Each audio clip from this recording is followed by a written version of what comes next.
Welcome back to Celebrity Radio. It's Alex Belfield talking to my favourite people and some of the world's biggest stars. And it's fair to say that the one musical you can't fail with is Jersey Boys. And the man who really brought this show to life and, in my opinion, made it the success it is today, Lloyd Young, is now in the West End at the Piccadilly. He's reopened the show in a brand new theatre and I'm delighted to talk to him. How are you? I'm well, and I'm so happy to be in London. This is a dream of a lifetime. It's interesting, isn't it? Because everybody in the West End dreams of getting to Broadway, and it seems to me all the Broadway people dream of doing proper theatre in the West End. I think you're probably right. In America, we respect and admire the British tradition of theatre very much, and so it definitely is a very high honor to play a British stage. Tell me what it's like being you, because what's interesting is that you've really been defined by this role as Frankie Valli, and it's a good role to be defined by because A, you have to act your socks off, B, you have to sing probably bigger and better than any other star in the West End or on the Broadway stage, and C, it's a bloody great show, isn't it? I think it's a fantastic show. I think you're hitting the nail right on the head. It's a perfect cocktail of all the things that an actor and an audience love. You get to see a character start in humble circumstances and achieve his wildest dreams, then lose his ground and regain it. And so it's a wonderful character arc. It's great to play somebody who was already world-renowned before I stepped into his shoes, but to sort of revitalize the legacy and bring it to a new audience as well was a real privilege. I've interviewed many Frankies around the world on Broadway in West End and in Las Vegas as well, where it's currently playing to sell out shows.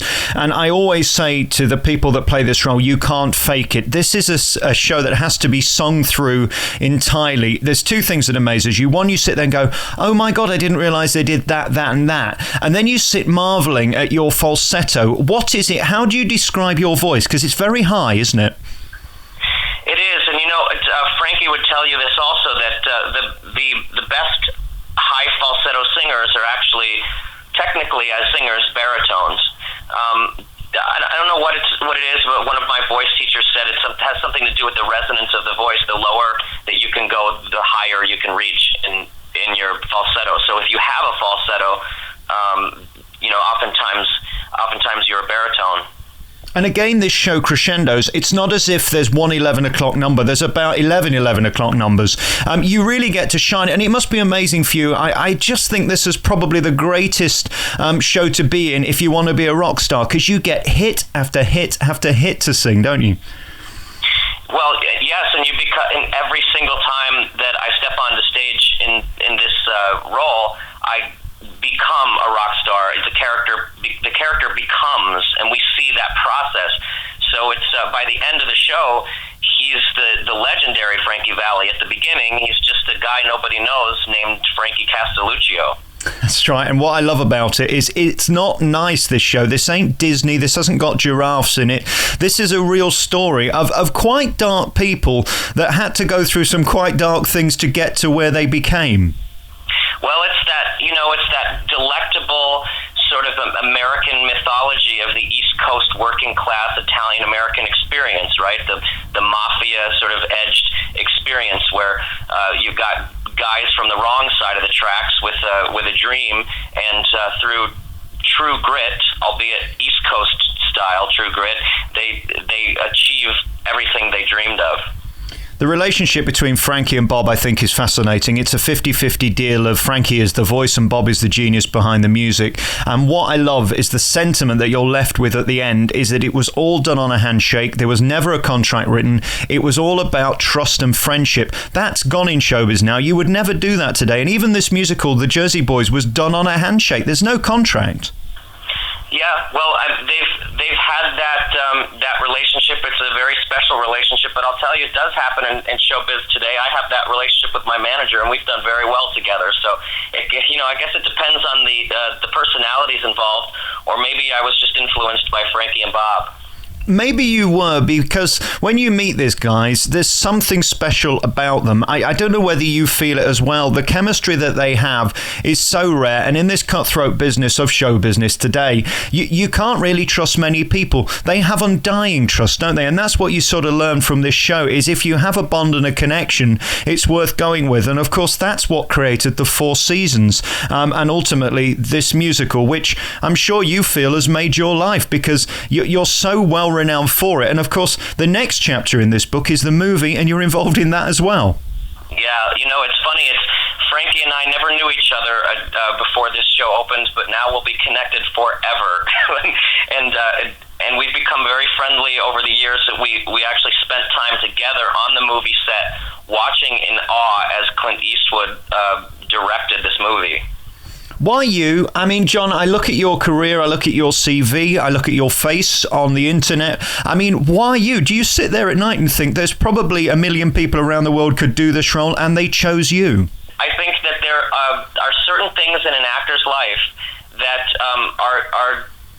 are tailor-made for them, and not every actor finds them, except I did. And I think that the Jersey Boys and I were lucky to find each other. And not everyone believes in fate or destiny, but I think in many ways I was born to play this part. That Frankie and I have a lot in similarities in terms of the kind of men we are physically, our voices, and I think that that when you consider the special cocktail of qualities that an actor has to have in order to portray a real person that we all know, short of stature, a high voice, able to tap that energy of the East Coast kind of energy, that Frankie and I are connected that way. And no, I don't think there are many people who could play the part. I'm glad, though, as you're alluding to, that I was the one who got chosen. I first saw you, it is nearly 10 years ago now, believe it or not. It's extraordinary to think that, when this show opened on Broadway. And there you were on stage, captivating audiences night in and night out. And the first thing I could think of was, how do you do it on those 2 show days? This show is a workout, isn't it? Well, the first year of the show was probably pure adrenaline, and I did do those 2 show days.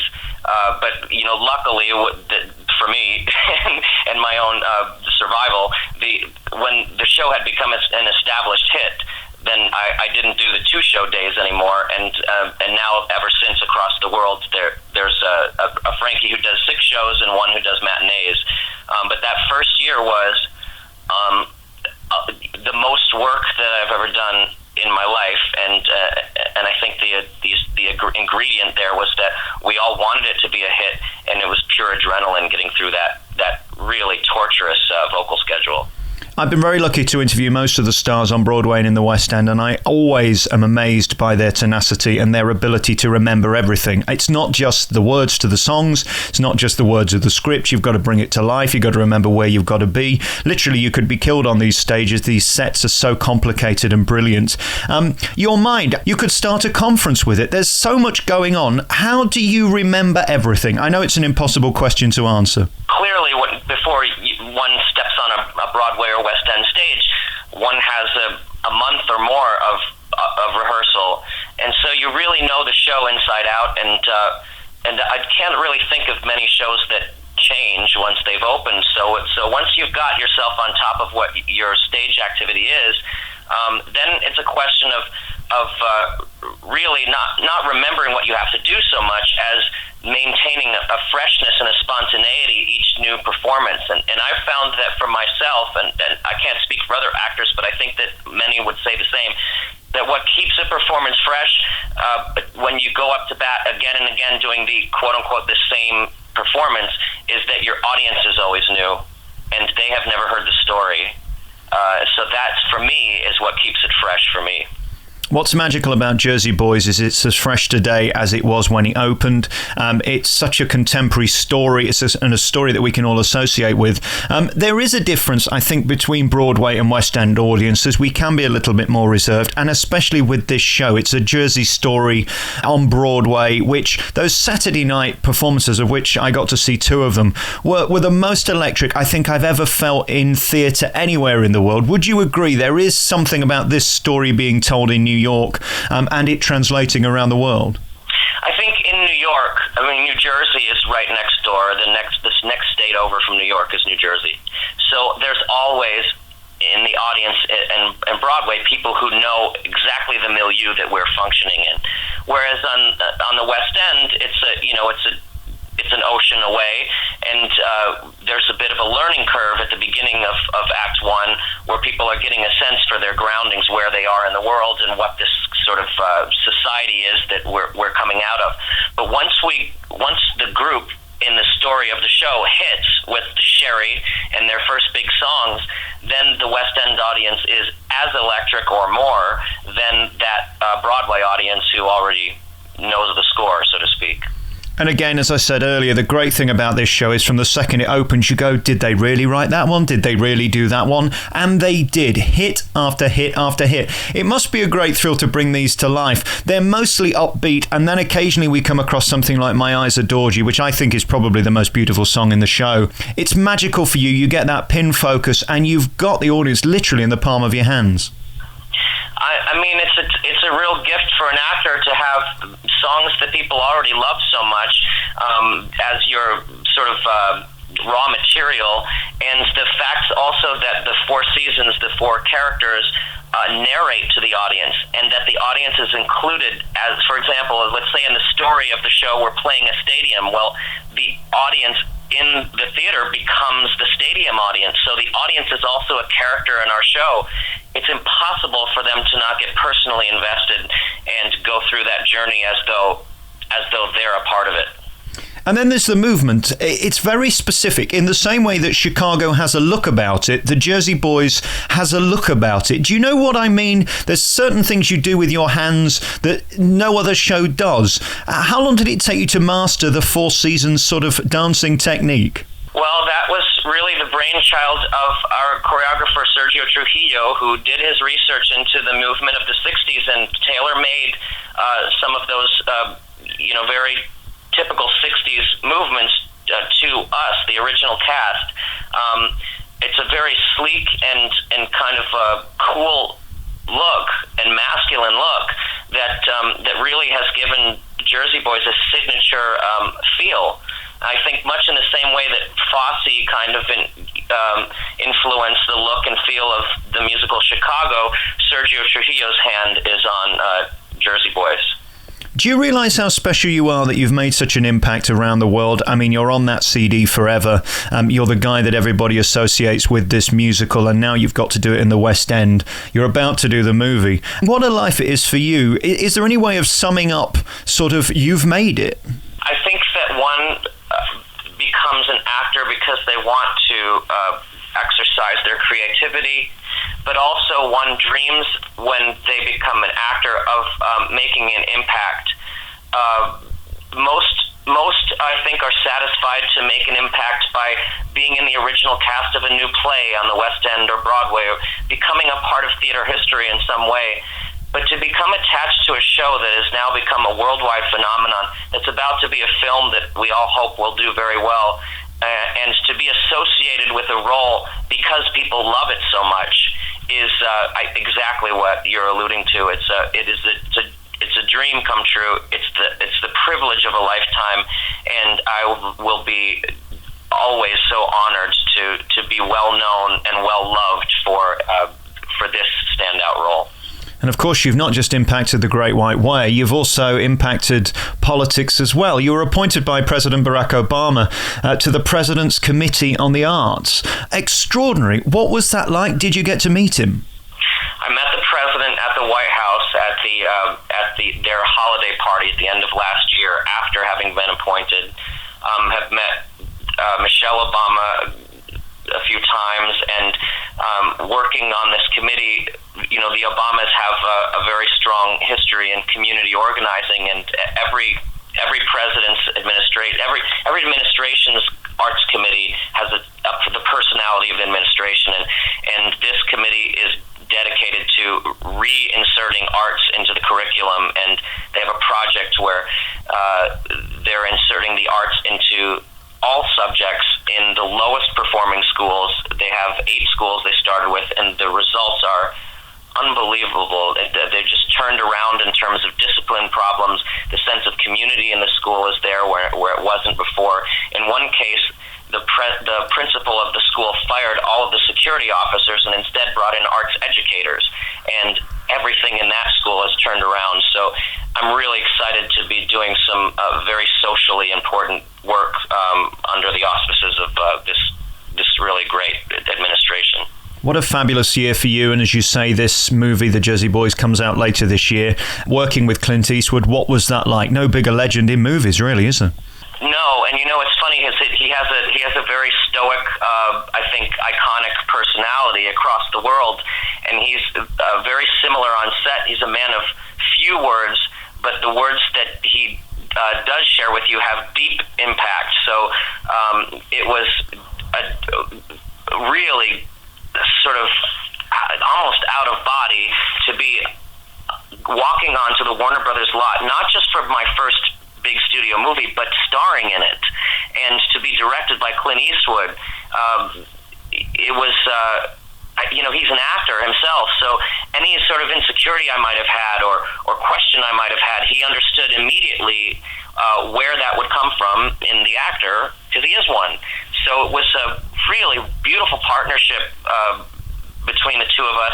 He showed me an utmost respect that I he didn't have to, because I was new to his world, and he just seemed to feel joy at sharing this new circumstance of filmmaking with someone from Broadway.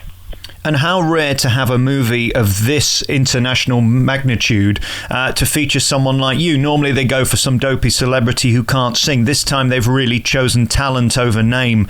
What a great honor for you. It is an honor. If you look at Hollywood history, you'll see that some of the most well-loved performances in Hollywood musicals, however, were when they tapped the original Broadway star to recreate the role on screen. Rex Harrison comes to mind in My Fair Lady. Joel Grey comes to mind for Cabaret, and those both coincidentally happen to also be Warner Brothers movies. So Warner Brothers has done that in those cases, and I would hope that this movie succeeds in much the same way as those did years ago. Well, they made a very wise choice. What first attracted me to this play and this show generally was the humour within it. Your comic timing is impeccable.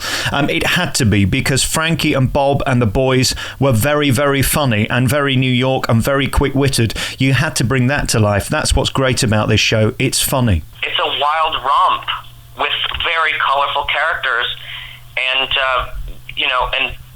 what's so great about it is that this is the backstory of something we already love.